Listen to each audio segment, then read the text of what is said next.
요나 1장. 주님께서 아미떼의 아들 요나에게 말씀하셨다. 너는 어서 저 큰 성읍 니느웨로 가서 그 성읍에 대고 외쳐라. 그들의 죄악이 내 앞에까지 이르렀다.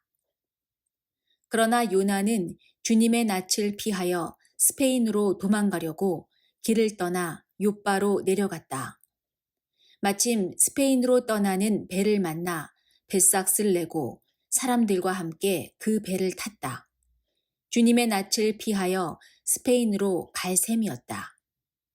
주님께서 바다 위로 큰 바람을 보내시니 바다에 태풍이 일어나서 배가 거의 부서지게 되었다. 뱃사람들은 두려움에 사로잡혀 저마다 저희 신들에게 부르짖고 저희들이 탄 배를 가볍게 하려고 배 안에 실은 짐을 바다에 내던졌다. 요나는 벌써부터 배 밑창으로 내려가 누워서 깊이 잠들어 있었다. 마침 선장이 그에게 와서 그를 보고 소리를 쳤다. 당신은 무엇을 하고 있소? 잠을 자고 있다니. 일어나서 당신의 신에게 부르짖으시오. 행여라도 그 신이 우리를 생각해 준다면 우리가 죽지 않을 수도 있지 않소. 뱃사람들이 서로 말하였다. 우리가 어서 제비를 뽑아서 누구 때문에 이런 재앙이 우리에게 내리는지 알아봅시다. 그들이 제비를 뽑으니 그 제비가 요나에게 떨어졌다. 그들이 요나에게 물었다. 우리에게 말하시오. 누구 때문에 이런 재앙이 우리에게 내렸소? 당신은 무엇을 하는 사람이며 어디서 오는 길이요? 어느 나라 사람이요? 어떤 백성이요? 그가 그들에게 대답하였다. 나는 히브리 사람이요. 하늘에 계신 주 하나님, 바다와 육지를 지으신 그 분을 섬기는 사람이요. 요나가 그들에게 자기가 주님의 낯을 피하여 달아나고 있다고 말하니 사람들이 그 사실을 알고 겁에 질려서 그에게 소리쳤다. 어쩌자고 당신은 이런 일을 하였소? 바다의 파도가 점점 더 거세게 일어나니 사람들이 또 그에게 물었다. 우리가 당신을 어떻게 해야 우리 앞에 저 바다가 잔잔해지겠소? 그가 그들에게 대답하였다. 나를 들어서 바다에 던지시오. 그러면 당신들 앞에 저 바다가 잔잔해질 것이오. 바로 나 때문에 이 태풍이 당신들에게 닥쳤다는 것을 나도 알고 있소. 뱃사람들은 육지로 되돌아가려고 노를 저었지만 바다의 파도가 점점 더 거세게 일어났으므로 헛일이었다. 그들은 주님을 부르며 아뢰었다. 주님, 빕니다. 우리가 이 사람을 죽인다고 해서 우리를 죽이지 말아 주십시오. 주님께서는 뜻하시는 대로 하시는 분이시니 우리에게 살인죄를 지우지 말아 주십시오. 그들은 요나를 들어서 바다에 던졌다.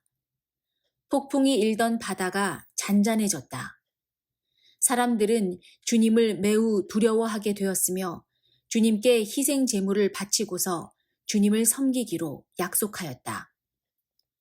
주님께서는 큰 물고기 한 마리를 마련하여 두셨다가 요나를 삼키게 하셨다. 요나는 사흘 밤낮을 그 물고기 뱃속에서 지냈다. 2장.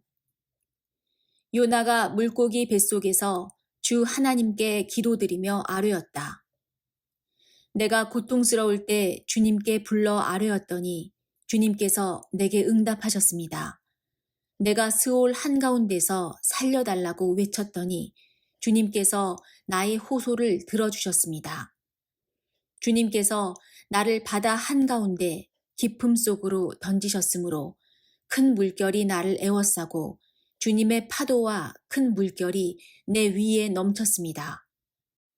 내가 주님께 아뢰기를 주님의 눈앞에서 쫓겨났어도 내가 반드시 주님 계신 성전을 다시 바라보겠습니다 하였습니다.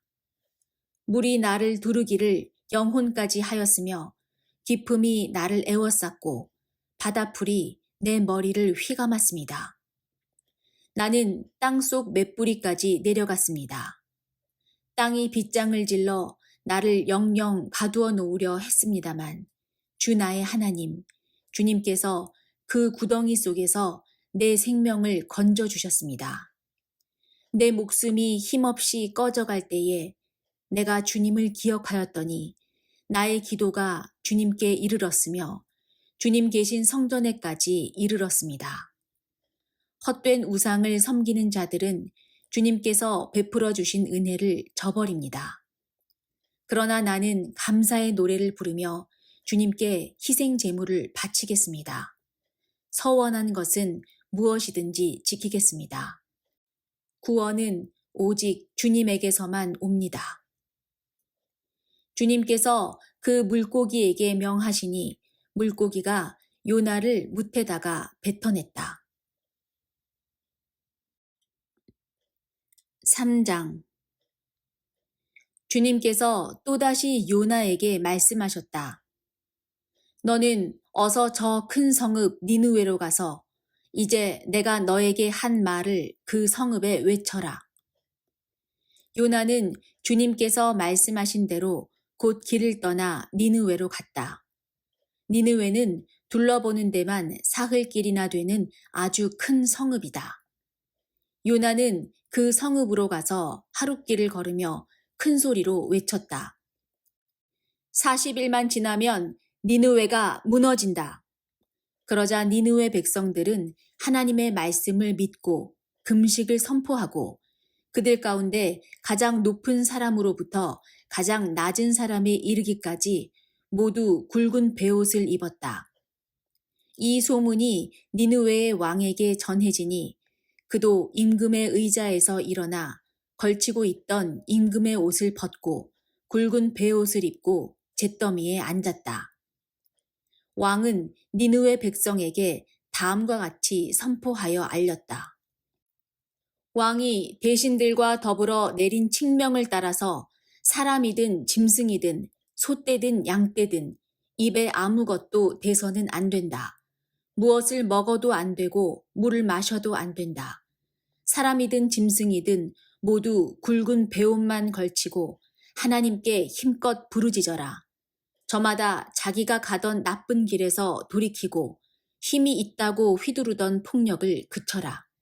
하나님께서 마음을 돌리고 노여움을 푸실지 누가 아느냐. 그러면 우리가 멸망하지 않을 수도 있다. 하나님께서 그들이 뉘우치는 것, 곧 그들이 저마다 자기가 가던 나쁜 길에서 돌이키는 것을 보시고 뜻을 돌이켜 그들에게 내리시겠다고 말씀하신 재앙을 내리지 않으셨다. 4장. 요나는 이 일이 매우 못마땅하여 화가 났다. 그는 주님께 기도하며 아뢰었다. 주님, 내가 고국에 있을 때에 이렇게 될 것이라고 이미 말씀드리지 않았습니까? 내가 서둘러 스페인으로 달아났던 것도 바로 이것 때문입니다. 하나님은 은혜로우시며 자비로우시며 좀처럼 노하지 않으시며 사랑이 한없는 분이셔서 내리시려던 재앙마저 거두실 것임을 내가 알고 있었기 때문입니다. 주님, 이제는 제발 내 목숨을 나에게서 거두어 주십시오. 이렇게 사느니 차라리 죽는 것이 낫겠습니다. 주님께서는 내가 화를 내는 것이 옳으냐 하고 책망하셨다. 요나는 그 성읍에서 빠져나와 그 성읍 동쪽으로 가서 머물렀다. 그는 거기에다 초막을 짓고 그 그늘 아래에 앉았다. 그 성읍이 어찌 되는가를 볼 셈이었다. 주 하나님이 박넝쿨을 마련하셨다. 주님께서는 그것이 자라올라 요나의 머리 위에 그늘이 지게 하여 그를 편안하게 해주셨다. 박넝쿨 때문에 요나는 기분이 무척 좋았다. 그러나 다음날 동이틀 무렵 하나님이 벌레를 한 마리 마련하셨는데 그것이 박넝쿨을 쏠아버리니 그 식물이 시들고 말았다. 해가 뜨자 하나님이 찌는 듯이 뜨거운 동풍을 마련하셨다. 햇볕이 요나의 머리 위로 내리쬐니 그는 기력을 잃고 죽기를 자청하면서 말하였다. 이렇게 사느니 차라리 죽는 것이 더 낫겠습니다. 하나님이 요나에게 말씀하셨다. 박넝쿨이 죽었다고 내가 이렇게 화를 내는 것이 옳으냐? 요나가 대답하였다. 옳다 뿐이겠습니까? 저는 화가 나서 죽겠습니다. 주님께서 말씀하셨다. 내가 수고하지도 않았고 내가 키운 것도 아니며 그저 하룻밤 사이에 자라났다가 하룻밤 사이에 죽어버린 이 식물을 내가 그처럼 아까워하는데 하물며 좌우를 가릴 줄 모르는 사람들이 12만 명도 더 되고 짐승들도 수없이 많은 이 큰 성읍 니느웨를 어찌 내가 아끼지 않겠느냐.